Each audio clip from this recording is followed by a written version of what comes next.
As you may have heard, Bungie was recently acquired by Sony. On January 31st, 2022, Bungie, the developer that created Microsoft's Xbox-defining Halo franchise, as well as developing the live services in Destiny and Destiny 2, was bought out by Sony, the company that runs the PlayStation platform. For $3.6 billion, Sony struck a deal with Bungie, a studio that was once ironically owned by Microsoft, where the developer would be a Sony subsidiary, all while Bungie would still be creatively independent and be able to release their games on whatever platform they'd like, even on the platform of a competitor like Microsoft's Xbox Series X, because that's the world we live in today. Admittedly, this news isn't all that surprising for two reasons. Firstly, Sony's higher-ups had in the past expressed a vested interest in entering the live service market sometime during the PlayStation 5's lifespan. After all, the company had nailed the single-player experience on the PlayStation 4 generation with great games such as The Last of Us Part 2, Uncharted 4, God of War 2018, Horizon Zero Dawn, and Marvel's Spider-Man. But with all that being said,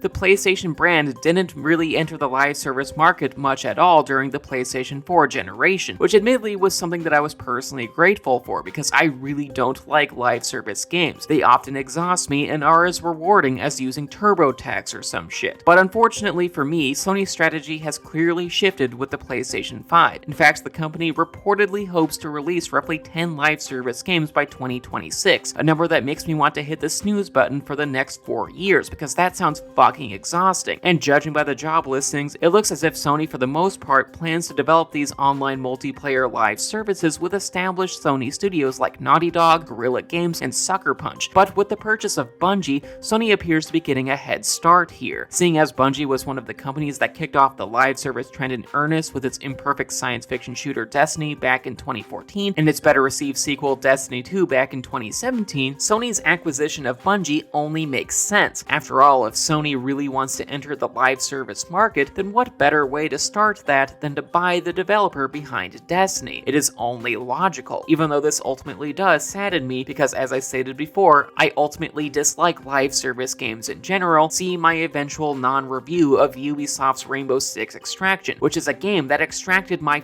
fucking patience, because it's bad. However, Sony's purchase of Bungie wasn't too shocking for a secondary reason, one that we are all familiar with by now, like the prospect of Chris Pratt being the only voice of all future animated characters for the rest of human history, which judging by this climate is roughly 15 years. As we all know by now, the video game industry is being consolidated. Over the past few years, Microsoft has been buying out developers like Ninja Theory and Double Fine, and has more recently acquired publishers like ZeniMax, which is the parent company of Bethesda, and more recently last month, Activision Blizzard. And when combined with Take-Two Interactive's purchase of Zynga, it really feels as if all of the game industry's big fish are buying out the lucrative smaller fishes. And this applies to Sony's acquisition of Bungie too. With Microsoft buying so many studios and publishers, it only made sense for Sony, Microsoft's primary competitor, to throw around their own financial weight and acquire more studios as well, lest they get left behind like a positive father-son paternal relationship in a James Gunn project. Dads, am I right? This buying spree will eventually have major ramifications. While my previous video about the Activision Blizzard acquisition discussed exclusivity, the real issue here isn't exclusivity. If anything, the real problem is in regards to monopolies. The idea that richer companies buy out their less wealthy competitors, which overall tends to decrease competition, all while a sole few companies have a stranglehold over a market, which is a problem, mostly because competition is a good thing. When competing, many companies innovate and get creative with their products and often offer compelling deals to woo customers. But when one company holds the stranglehold of a market, the keys to the Magic Kingdom, if you will, they don't feel compelled to create a better product or offer a better price, because oftentimes they are the only product or price in town. See the parasites that run American cable companies. And with that, monopolies aren't good for the end user, which is us. While there might be some perks in the short term, see all the games heading to Xbox Game Pass from all the studios that Microsoft has acquired over the years, we will not see the long-term consequences of these acquisitions for a few years,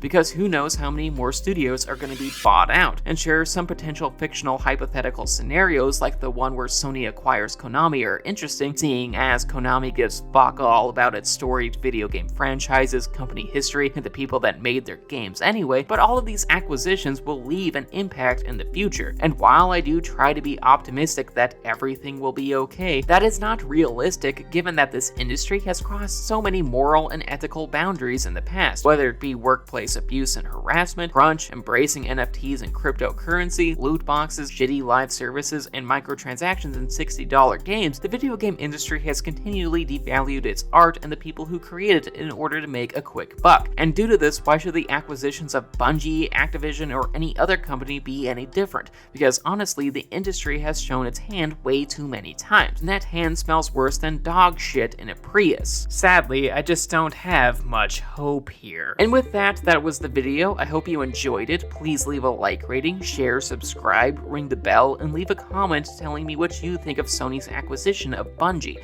Also, please consider checking out my Patreon page. $1 a month gets you into my Discord server, as well as this credit sequence, and $5 a month at minimum allows you to make review requests. Get on that. And speaking of Patreon, I just want to thank my patrons, especially my high tier ones, and David, Samantha, Devlin, Mom, and Morgan. Thank you so much for supporting what I do. Love y'all.